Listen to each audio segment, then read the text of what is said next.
So last week we mentioned briefly the seasons of life. Mm-hmm. I'll say that it was the first time that I had ever thought about how important it actually is to live with nature, Right. if that makes sense, rather Yeah. than go against it.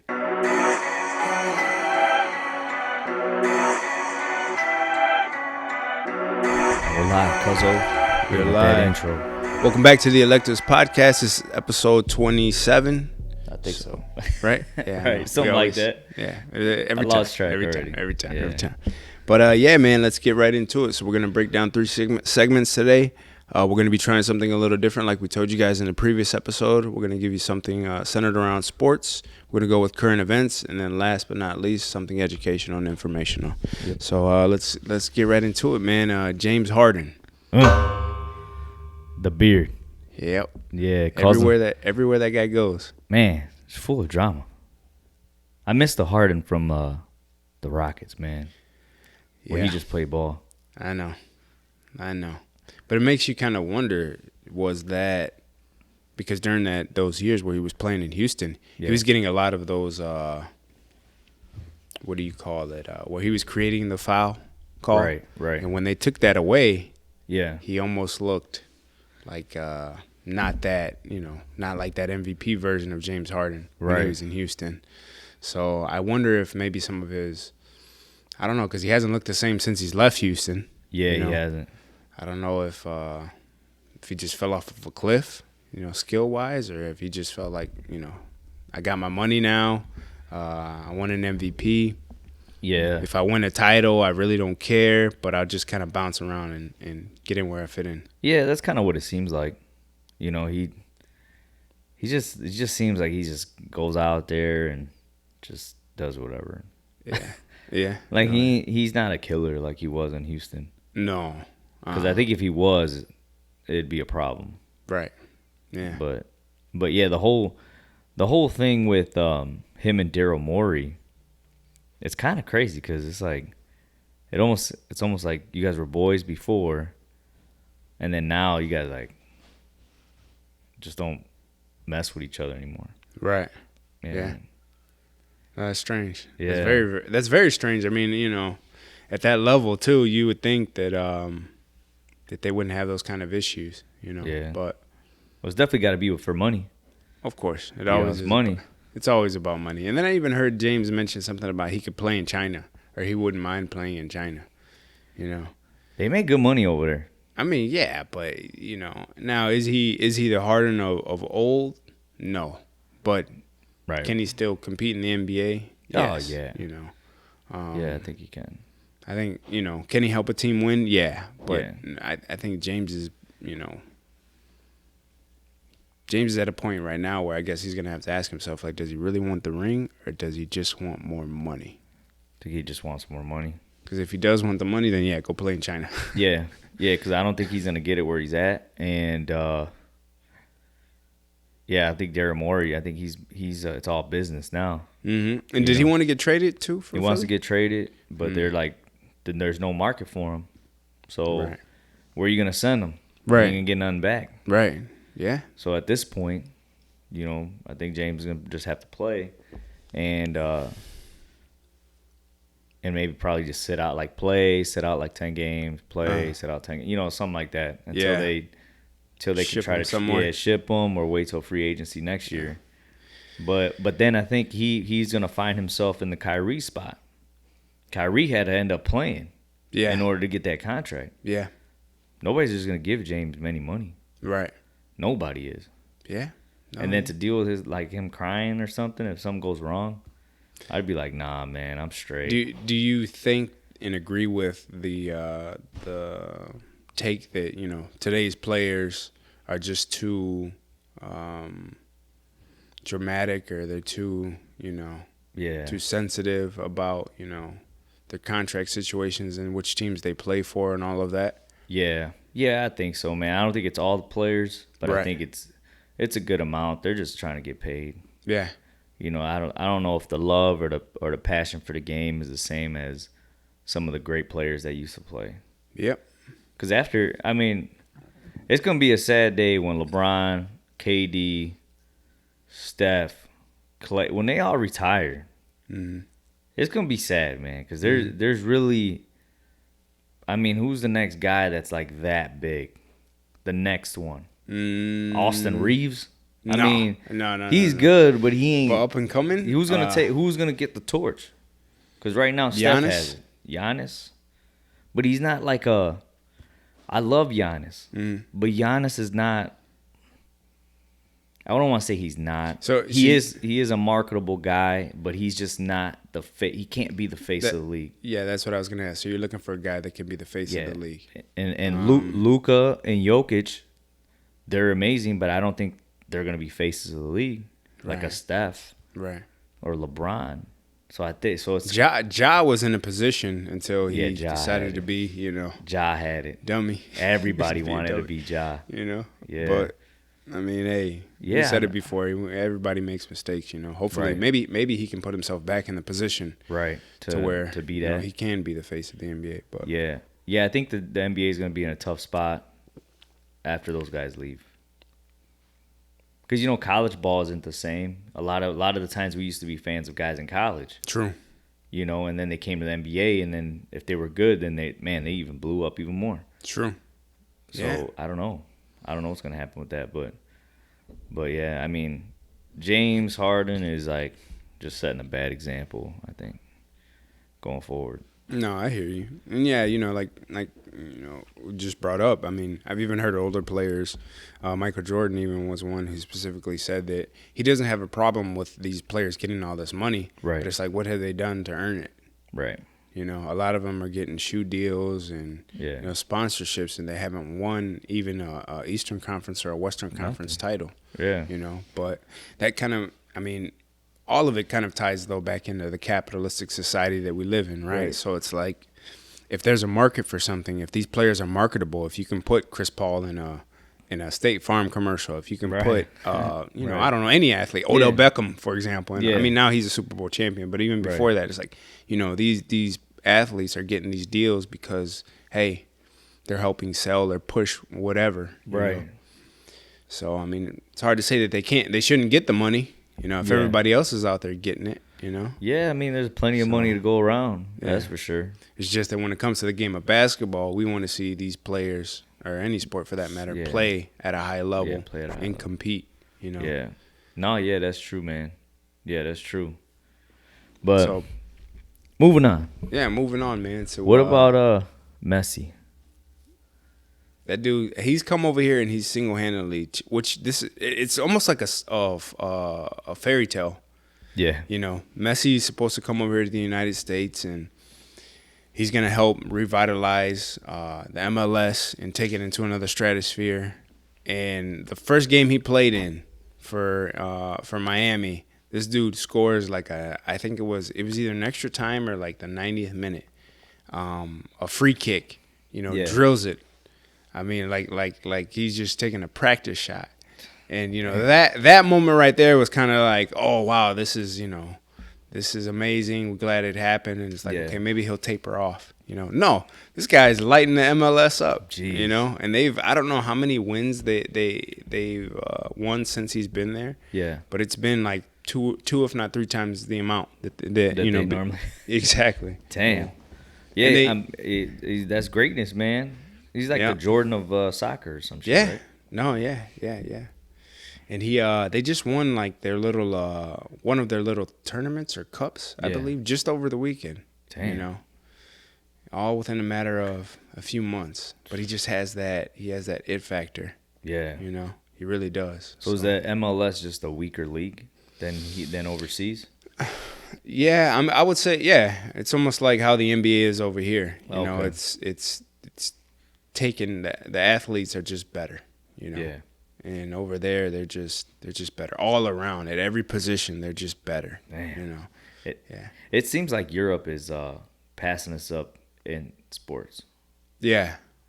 Soccer. They're trying to make more noise. Basketball. Yeah. Basketball for sure. Yeah, they're making more noise, man. They're making more noise. I don't know what it is. I don't know if it's the coaching or the trainers, or if it's just because we have the access to the same information. Yeah. Well, I think it could be that you have and I thought about this when I was watching, and I was telling you, I just saw that the women's Spain team won the Women's World Cup, right? Or was it the World Cup I think it was the World Cup. Was it the FIBA? I saw the FIBA Cup. Okay. But when I just so happened to watch a USA girls game earlier in the summer, right? Yeah. And what I was noticing was there's an entirely new generation of talent that has come in that has learned from all these older, great players from, the United States. And I think that's the biggest thing. That's what's really making a huge difference when you see, the competition levels rising up in these other areas all across the world. They've been watching United States for years. These kids now are, in their 20s, early 20s, and they're going out there balling, Yeah, I just wonder why we're falling so behind in so many categories. It's not even just sports if we look at it from that, from a different lens. True. Not just sports. I mean, we're just falling behind in so many areas. Yeah. And I don't know if it's it's got to be the teachers, right? Teachers, the trainers, the coaches. I don't know. Yeah, it's got to be something in that. No, yeah. And did you see that Dalvin Cook got sent to the Jets, running back? Oh no, I don't. Yeah, I didn't see. You're not big on football, right? I watch football, but I can't. I don't know. I just don't keep up with it as much as I guess I should. No, not necessarily should. Yeah, or But no, I didn't see that. Is that's supposed to be a big deal or what? Yeah, so the Jets right now, they're trying to put together a nice little run. Aaron Rodgers is getting older. He's in his, I want to say his early 40s. Damn. He got sent over there. They got a pretty good team, a lot of young guys. They got a hell of a cornerback. They got a hell of a nice wide receiver. And really all they needed was a running back. They don't have that good of an offensive line, which, I mean, for a guy like Rodgers, he can probably get away with it for half the year, but at some point they're probably going to have to make some adjustments or figure out a different blocking scheme. But they're one of the dark horses, I guess you could say, that might make a nice run this year. So that was it just so happened to be a really good pickup for them. Yeah, so that's a nice pickup then. Yeah, definitely a nice pickup. And then did you see that the guy Sean O'Malley or Molly? No, it's got to be Sean O'Malley. Yeah, Sean O'Malley from the UFC. Yeah. No, I didn't see the fight, but I know that was going on Saturday. Yeah, I didn't see it either, but I did see that he called out Tank Davis. Oh. So, kind of going back to what we talked about, in the previous episode with Jake Paul. Yeah. And how, these UFC fighters are calling out boxers and boxers are calling out UFC fighters. It's just a crazy time in sports. Yeah, and I think like we talked about, Jake is changing the game because Nate Diaz making $20 million for one fight. Yeah. And they said he's never made that much in the UFC. Yep. So it's like, why not? Why wouldn't I do that? Mm-hmm. Yeah, the money's in boxing. And I feel bad. Actually, I don't feel bad, but Dana White could be in trouble. You start losing some fighters to the boxing game. Yeah.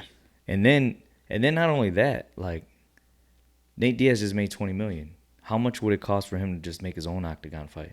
Right. Yeah. You know what I'm saying? If I invest $10 million and I'm gonna make $60 million, $80 million to have my own fight. Yeah. I mean, Jake might have cracked the code, and he did say that. I remember he said that years ago that he was gonna come after Dana White. And he's slowly but surely making the moves to do so. Yep. Yeah. No, yeah, man. You got to give him credit, like we talked about in the last episode. He's a marketing genius. Oh, dude, man, yeah, he is. So, yeah, well, I mean I haven't seen Sean O'Malley fight, but that would probably be a good fight. Him versus Tank? No, yeah, him versus Tank. Ooh, in a boxing match? A boxing match? I don't know. He'd probably get sparked. Who, Tank? No. Oh, Sean? Yeah. Well, it seems like most of the boxers spark some of them UFC because they, it's a different style. Man. I mean, these guys got hands. Yep. I would like to see, just that we're on the fight topic. Mm-hmm. I was watching highlights of Tank versus Pitbull Cruz. Mm-hmm. I would actually want to see that again. The rematch? Yeah, because I didn't get to see that fight. And then when I watched the fight again, I was like, damn, It wasn't like Tank picked them apart towards the end. Right. It looked like, but it was a close. It was a close fight though. Yeah. I mean, he was landing shots. Oh yeah, and he was blocking a lot of Tank shots too. Yeah. You know, because normally Tank's opponents, man, they look butchered. Yeah. After a fight, he didn't take too much punishment. But I think Crawford said he would fight Tank too. Yeah, at 147. But Tank, Tank shouldn't do that. I mean, to try and test greatness, don't get me wrong, go for it. You know, but because how much does Tank weigh? 135. He fights at 135. Oh, that's 12 pounds. Yeah, it's a lot, man. It's a lot of weight. It's a lot because you're talking about guys coming up from guys who fight at 135. Man, some of them are walking around at 150, 155. Yeah, and he's small too. So right. To fight at 147. Right. It just wouldn't. Yeah. He's skilled enough to maybe be able to, you know, last. I'm not saying he won't last. Right. You know, but there's gonna come a point where, especially after watching the way Crawford dissected Spence. That's It's like you don't. What are you gonna do, Tank? What are you? Yeah. You know, what are you gonna do that's different? That's different. That's gonna stop. You know, somebody who can do that. Yeah, I don't see. And they're both southpaws. They are both southpaws. So that'd be a good fight. Yeah, but Tank don't do it. I'll be honest though. I think the better fight is Crawford versus Canelo. Yeah, that would be a good fight. I'm sure Canelo's down at 168, and Dang. I do think Crawford's gonna go all the way to 168 because Canelo said that he can't. I don't think he can't go down. He can't drop weight anymore like that. It's not good for him. You know, for his body. Getting older. Now, he's older, and Canelo's not a big 168 pounder. Like he's really not. Yeah. You know, so even him moving up to light heavyweight was like, just goes to show you his greatness because he's naturally a smaller guy. He's only 5'9", I think. Yeah. But you know, he's gonna be fighting Jermell Charlo here. Yeah. At the end of next month. Yep. Yeah, which is another big fight. You have, you know, he's undisputed at 154 pounds. And Canelo was at one point I don't know if he still is. I think he still is at 168. Yeah, because he went up to 170. Yeah. No, he's still undisputed at 168. But so they fighting for all the belts. They'll be fighting for. I don't know if they'll be fighting for all the belts or if that's just the fight. It's just the way they marketed it. Oh, okay. You know, to be honest with you, I have to look it up. I don't want to say the wrong thing. Yeah. But in that particular fight, Charlo. Talking about weight classes, he's going to be moving up too himself. He's moving up from 154, jumping past 160 to 168. Yeah. So we're going to have to see how he adjusts to that to try and chase greatness. Yeah. And I saw an interview where he spoke about that. He's like, you know, for an athlete, anytime you're trying to do something great or dare to be great, you have to take risks like this. Yeah. You know, this to. could change. If I beat Canelo, you know, how many people have beat Canelo? You know, 2. Only 2 men. Yeah, you know, have done it. So yeah. That's he become the face of boxing. Oh yeah, he could become the face of boxing, man. Yeah. You got to make those jumps. That's why I like watching. You know, staying in tune with boxers because when they take all the risks to try to do that. Mm-hmm. And I think if we did some of that, you know, just in our normal lives, right? You know, you got to chase it. I mean, you got to just to see what happens. Yeah. It might pay off. Yeah. Yeah. Oh, yeah. And even if it doesn't, I mean, you learn something along the way. Yeah. You know, and you gain experience. Yeah, like we talked about in that last episode. Mm-hmm. It's just all about the experience, man. Yeah. Yeah, because then for them to gain weight, the training camp, eating, I mean, damn. It's a lot. It's crazy. It's a lot. Yeah. You have to be a very disciplined person. Oh, yeah. To be able to do that, you know? Yeah, for sure. Yeah. For sure. But let's segue, man. Yeah. Sports is an exciting time in sports. So, I mean, a lot going on. Yeah. But tell me about these Hawaii fires, man. What's going on over there? I have You left your cigarette on or what? No, I didn't. It wasn't me, man. It wasn't me. I don't smoke cigarettes. Oh, man. But no, man, it's really unfortunate. You know, you look at you see some of the videos, man, and it looks like something out of like a movie. Yeah. You know, families are swimming in the water to avoid, you know, the fires and whatnot. A lot of people have lost their homes and a lot of people have lost their land, and it's just unfortunate. You hate to see it. Yeah. You hate to see it. Yeah, when I saw it, it was the same thing for me, man. When I saw it, I've never been to Hawaii, so I mean, I guess I can't go there now for a while, but yeah, that was tough to see. You just told me about L.A. Yeah, man. The hurricane in L.A. And what's crazy is because we just came back from L.A. Right. So I mean, 2 weeks ago? I think it was like a week and a half ago. Week and a half ago. Yeah, or 2 weeks. Yeah, man, I bet 2 weeks. No, yeah, it was the last weekend I was there. Wow. So yeah, so to see that, man, Dodger Stadium completely submersed in an island. Yeah. I mean, all that is nuts. All that is nuts. And I think it's like we talked about when we were talking about the aliens. Oh, yeah. Man, how many times have we seen a lot of this stuff in the movies? Yeah. And then like, it's just crazy, man. Especially L.A. Yeah.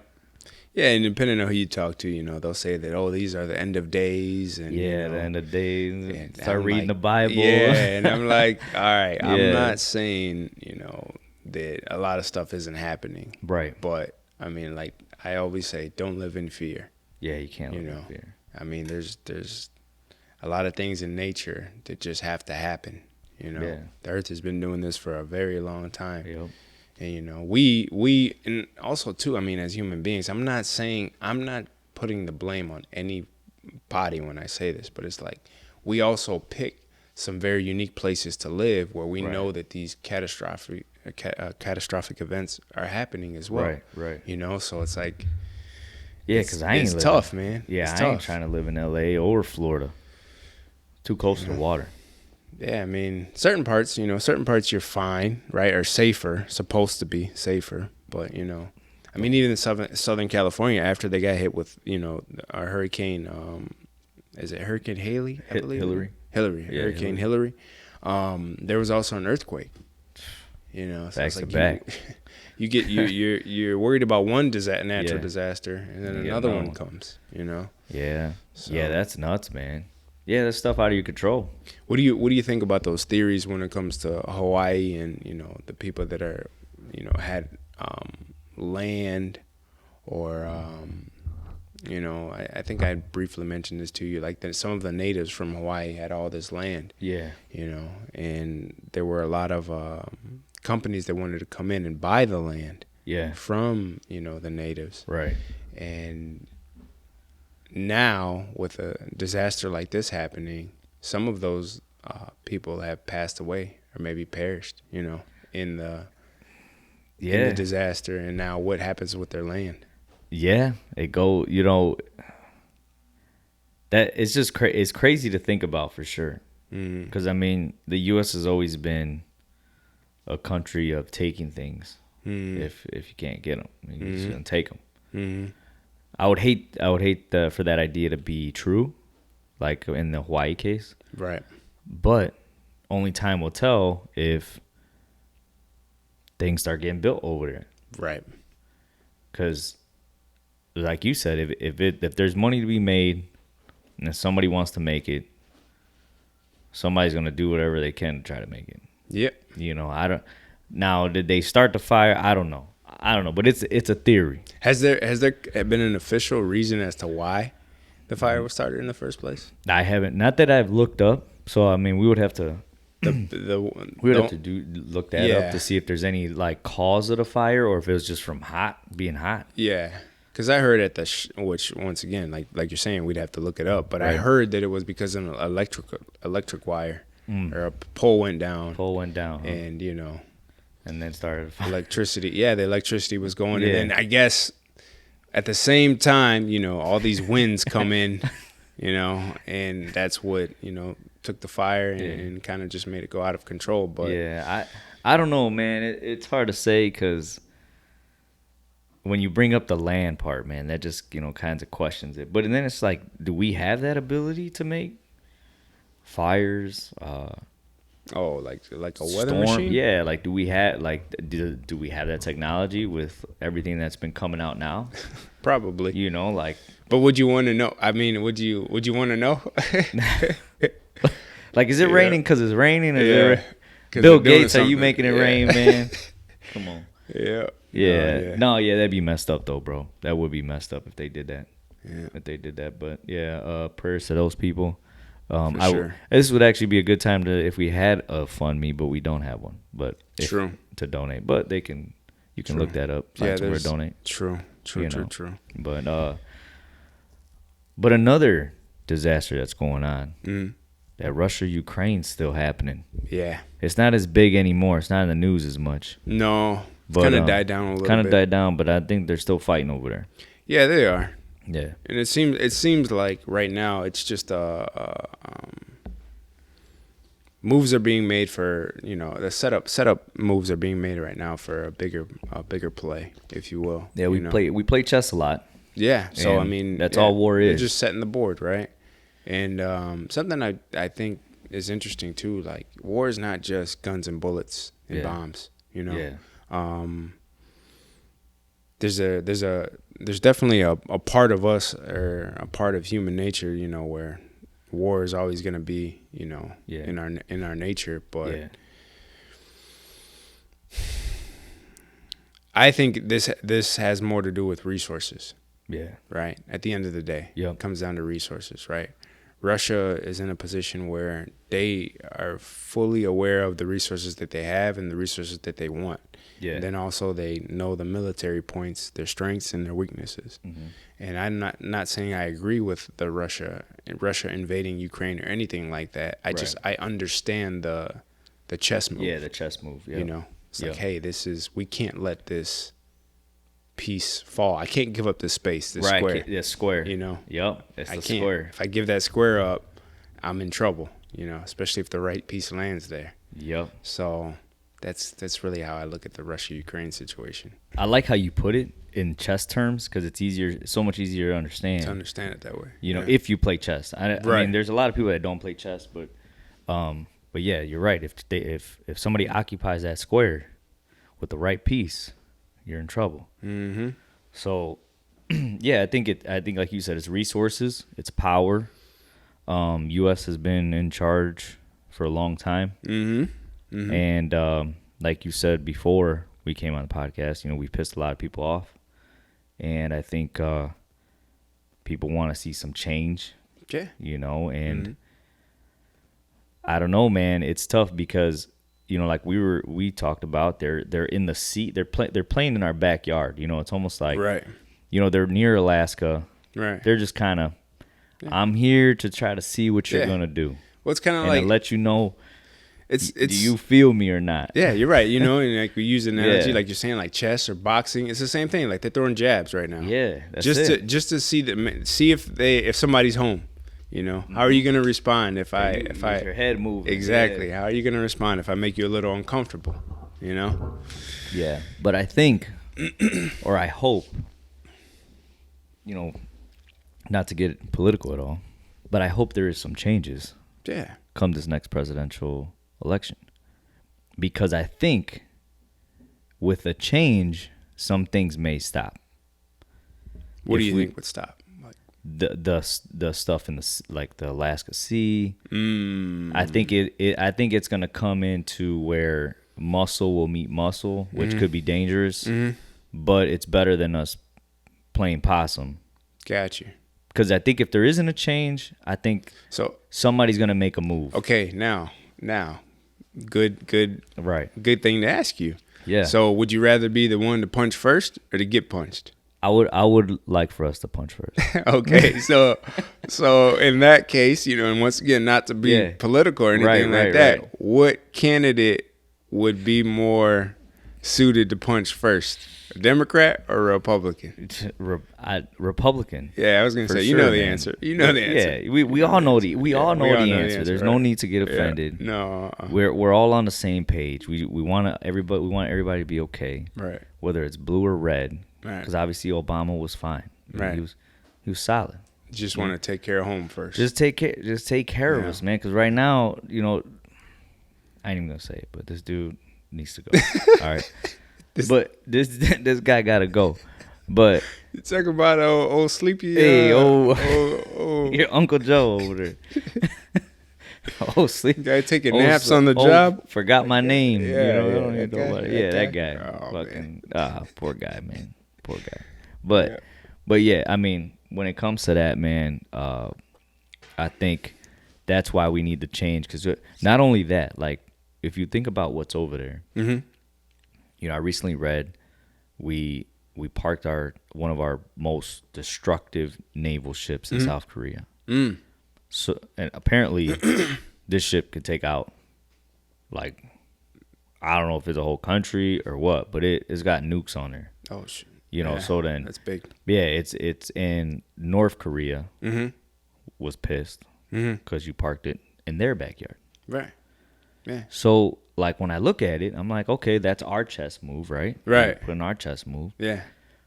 But now, at what point? You know, it's like we play. At what point are you gonna take a square? Right. You know, to get to where you gotta go to. Right. Because that's what's gonna cause the trickle effect. Right. You know, you're gonna have it's all these moves, but right now we're kind of just moving back and forth on the board. Now, what do you feel like is the United States' biggest piece? Because I have an idea of what I think it is when it comes to like their piece on the board. Oh, like as far as like an actual chess piece? Yes. Yeah. Like, are you? No, like military wise. I'll just say it like that. Military wise. Military wise. Oh, like they're okay. Like you're talking whether it's like the Navy, the Air Force, something like that, or like the Marines or something. Yeah. Yep. I'll let you go first. Let me think about that. I think it's the Navy. The Navy? Yeah, because there's not another country or nation that has as many, naval ships as we do. See, I didn't know that. Yeah, so that's what I think gives us the slight upper hand. It's like whoever controls the water. If you control the water and the air. Yeah. Now, the land is easy. Exactly. Yeah, because I was gonna say the Air Force. Mm-hmm. But yeah, you're right. If you could control the water, I mean, you could come in from all over. And you look at, like you mentioned, like we're over here on South Korea side, right? Yeah. Or North Korea side, but we also have naval ships all along the West Coast. Yep. As well, So. Yeah. Yeah, it's gonna be interesting, man, with that whole thing. It's gonna be interesting. Yeah, and I want to see like I don't I don't think that it'll get to the point, man, where we're gonna see a serious like nuclear war or anything like that. I don't. I do think that, and I don't know which country wants to test out their new weapons that they've built, but right. I kind of said this to you before, but like somebody doesn't build a sports car and then never drive it to see what it can really do. Right. Right. So it's an unfortunate part of human society. I mean, we build weapons. You got to try them out. You got to try them out, and also too, I think people forget that if you can test something out without losing something of your own, right. Why not? So the point, basically, like the United States, if they wanted to test something out, they would go over there and test it out. Yeah, they would go. Why test it out here at home? It's like, nah, we got a facility we could do it at right now, basically. Right. Yeah. So, which could be what Russia's doing in Ukraine, like you were talking about. I think so. They may. I think so. Because I find it hard to believe that Russia couldn't just go in there and fucking take them. Well, they did it before. That's what I'm saying. They've done it before to surrounding countries as well. The same exact way. That's what I'm saying. I feel like no matter how many things we sent over there, I just feel like Russia's just playing. Like if we wanted to, we could, but we just aren't. Right. And it could be to see if U.S. depletes most of their resources, gets into more debt. That too. They could just be playing. Because like, we're helping Ukraine, right? Yeah. You know how much Ukraine is going to be indebted to us? Dude, forever. Probably past our lifetime. And that's it's a lot of money. It is. To hold that spot. I mean, and they'll probably never be able to pay it back. And the other problem is look at what happened in Iraq. We did the same thing, and then we leave, and then it's a free for all. Yeah, and then didn't Al Qaeda come back? Yeah, they're over there chilling now. They're back. Was it Al Qaeda or what was the other terrorist group? Or they, quote unquote terrorist group. Yeah, we won't name them. We'll just talk. Because I don't. But they're back. Yeah, whoever was. Whoever was gone, they came back. Yeah. And they got some of our shit. Yeah. No. Yeah. All right. Isn't that strange? Right. They got United States. Or not United States, but like U.S. military grade weapons now. All of a sudden, boxes falling out of the sky or what? Right. Care package. Yeah, man, that's wild. But yeah, for anybody out there who's listening, I mean, if you haven't been keeping up on this, we try not to stay in the news, but when it pops up, we kind of just gotta take a look at what's going on in your surroundings. No, yeah, for sure. Yeah, just to have an idea, what's going on in the world. Definitely know what's going on. Don't get caught up in it. No, but at least have an idea. Right, and don't live in fear. That's a big thing, man. I don't want people to do is to live in fear. Yeah. My grandparents, I tell my grandmother all the time, like, it's always been bad, Grandma. It's just that you have the news now, so they're telling you everything that's going on. It makes you think that, the world's on fire. Yeah, yeah. Because I'm sure they had, I mean, it was worse when they were going through the wars back then. Well, yeah, but you wouldn't hear about it until afterwards? Yeah, or a week later. Yeah, something like that, That's true. Because of information. But yeah. All right, man, let's segue to our last segment. Let's do it, man. Our favorite part. Favorite part. So last week, we mentioned briefly the seasons of life. Mm-hmm. Mm-hmm. And I remember this concept when I first heard it. Mm-hmm. I was just like, man, what's he talking about? Like, I couldn't figure out what he was talking about. So I had to go look it up. Mm-hmm. When was the first time you heard the seasons of life? Same thing with Jim Rohn, yeah. And I'll say that it was the first time that I had ever thought about how important it actually is to live with nature. Right. If that makes sense, rather than go against it. Yep. Because for so long, my mindset was like, I hate the winter. Yeah. Because I just hate being cold, and I hate, all the stuff that comes with it. Right. Instead of learning that, no, embrace it. Right. Enjoy this period. You know, as much as it may make you uncomfortable. Yep. There's something that you can, learn and extract from this. Yeah. Yeah, he calls it winter being the season of growth. Mm-hmm. Almost like being in the gym. Mm-hmm. What do we call winter? Bulking season. Mm-hmm. Yeah. And that's the way I looked at it when I first learned it. In the winter, it's just time to grow as much as I can, whether it's learning something new, reading something new. Yeah. In the gym, maybe I need to put on some muscle. I don't know. See what's going on with my body. Yeah. That's the winter time. Yeah. You're usually at home more too during the winter, Yeah, relationships, growing your relationships because you guys are more together probably than you guys are normally. Yeah. Some house projects. Yeah. All that good stuff. That's the winter time. Mm-hmm. Winter time to grow. Then you move on to the spring. What can you tell us about the spring, Cuzzo? Well, the spring is the time when everything is kind of new, right? Yeah. It's kind of like out with the old, in with the new. Yeah. So spring's a good time if you've got new ideas. Yep. If you want to put something into place or start something like a podcast, right? Which is exactly what we did. We started it in the winter. Late winter. Yep. Started it late winter and rolled it right into the spring. Yep. And now it's been rolling. But yeah, the spring is a good time to just kind of start new things and take new chances in your life. Yeah.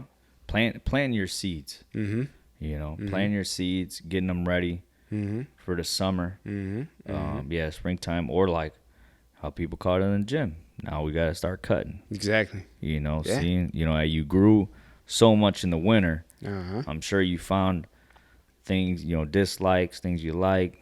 Now it's time to get rid of that stuff and be like, okay, this is for this year. Mm-hmm.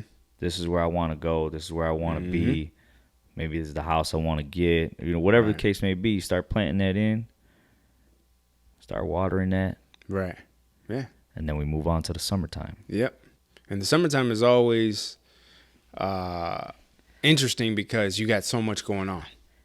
I think it's the most dangerous season. Yeah, you got. I call it. Yeah, because that's when the distractions can come in. Yeah. You're going out, you're having fun, you're doing a little more. You're taking some vacations. Yep. So it can get. Yeah. It can get hectic. Yeah, summer is very. It could be good and bad. Mm-hmm. Because like you said, with all those distractions, you may have lost focus of everything you were doing in the winter. Right. Everything you planted in the spring, and then now come summertime, you forget go off a little bit. You go off a little bit. Yeah. You forget to water some of them seeds. Guilty. Yep. Oh, raise your hand if you're guilty. Guilty. Right here. Guilty. All of us, man. All of us.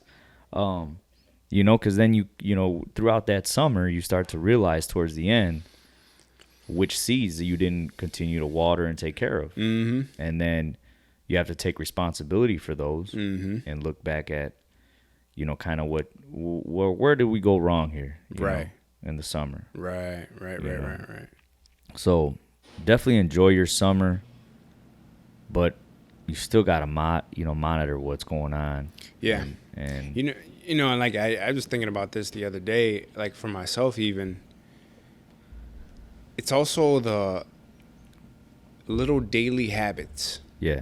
Right? The little daily reminders of like just reminding yourself, okay, when the summer comes, I know I need to now kind of those things that maybe I would just, you know, because I'm doing more, I could just brush off like, I just get to it. Like you almost kind of have to rewire your brain to say like, no, I have to get these things done first. Yeah. Before I go have my fun. Yep. Because I know if I put the fun before those little things, it's gonna compound, you know. Right. And kind of snowball, and then become bigger issues than they, you know, needed to be. Yeah. Per se. Oh yeah, definitely, man. Because I like the way they put it. You know, when they talk about, you know, crops and taking care of your crops, and you know, if we think of our lives like that, you know, if we take care of everything, then we should be fine. Mm-hmm. But the second you don't take your eye off, take your eye off. Here come the bugs. Here come the bugs. Yeah, because it talks about your crops will be attacked, and then if you think about that, that could be either by distractions, it could be by people. You know, because you meet. I mean, think about the summer. You go out, you meet new people. Mm-hmm. Are you meeting the right people, like we talk about? Yeah. You know, you don't know who's coming into your garden, or space, so to speak, to see what you got. Mm-hmm. You know, and then and then crops feed off of energy, right? Yeah. So I mean, you're everything you've been doing, all that energy you've been working on, you know, and then somebody could come or whatever, and then there goes that. Mm-hmm. You know, so summer is a dangerous time, man. It is. It's a dangerous time. But if you can make it through the summer, what's right after that? The fall, man. Fall harvest, baby. Fall harvest, baby. You know, where you can sit back and enjoy the fruits of your labor. Yep. You know. And that's the best part. Yeah. You know, going into the fall, enjoying all that. You know, you made it through the hot summer. Mm-hmm. You know, and then it's you know, time to, you know, kind of reflect a little bit, getting ready for the winter. Yeah. You know, you got that period of time. Buckling back down. Yeah, see where you went wrong, see how you could do things better, and kind of go from there. It's kind of it's strange too, because when I remember when I first heard this concept, like I also put in the concept of time, like in my head, like you're only gonna have so many winters, falls, springs, and summers left. You know, God willing, if you're able to live to be, you know, 80 years old, right? You got 80 more, or you know, at this point we've got 50 more of those left, right? For each one. That's not a lot. Yeah, when you look at it, when you think about it like that, you know. Yeah. So that, I mean. It, you know, people are like, well, I don't want to think that way. Well, it's not like you're thinking negative. It's not morbid. Yeah, no. You know, but we're only here once. We gotta make the most of what we're doing here. Mm-hmm. You know, I mean, it's actually a beautiful ride. If you do it right, it's a beautiful ride. Yeah. You know, there's a lot of good things that could come out of being here. For sure. You know, don't just pass your time by. No, yeah. No, for sure. Like I had over the weekend, I had another baptism, so I'm a godfather again. Oh, congrats, man! Thanks, man. Man, you're gonna be godfathered out, man. I'm gonna have to make a movie. Yeah, part 4, part 5, not part 4, part 5. Part 5. Man, every weekend you're a godfather, man. I know, man. I gotta join the mob and get my street cred up. No, I'm just joking. But no, I brought that up because, you know, once again, like the same thing with my first goddaughter, and I always thought when I was gonna have kids that I was gonna have 2 boys, right? Yeah. So like the concept of me having daughters or goddaughters was never really like a thing in my head at the time when I was younger. Now I find myself with 2 goddaughters, and I'm looking at these young little girls, and I'm saying to myself like, man, so much is going to happen in their lives. You know, how can I be of as much positive impact in their lives as possible? Right. Not just, you know, from because a part of being a godfather is you're supposed to try to continue to push them in the right faith, you know, whatever that may be, Christianity, Catholicism. Usually it's Catholicism, right? Because you know. But you know, so I started thinking about that, and I'm thinking about, you know, the seasons of life, you know, and how their birthdays are coming up in the fall and I'm like, man, they're already turning another year older, and what do I want to teach them maybe when they get a little older and kind of show them when they spend time with me, you know? It's like I want them to be conscious of this kind of stuff. You know, you have to, man. Hey, you know, I don't know what it is you're gonna want to do when you get older, or you know, right now just enjoy being a kid, of course. Well, but you know, when they get older, it's like, oh man, I want to be that godfather. Just like, hey, you know, how's your winter going? What are you doing right now? What are you working on? Right. You know, are you ready for the spring? You know, summer's coming. What do you guys got going on? You know, let's do this, let's do that. You know, just reflecting. Reflecting man. No, definitely, man. You got to pour into them now because, like we've talked about before, they're not going to learn this anywhere else. Right. Only from you. You know, so the seasons of life, man, is definitely a good kind of like outline for us to kind of follow. That way you're not kind of float or drifting through your years. You know. No, it's so true, man. It's so true. So, well, I hope you guys enjoyed this podcast. Hope you enjoyed the last segment. Hope you learned some things. Hit them with that outro, Cuzzo. All right, man. As always, thank you guys for watching and listening to the Electus Podcast. This is episode 27. We will catch you on the next episode. Peace.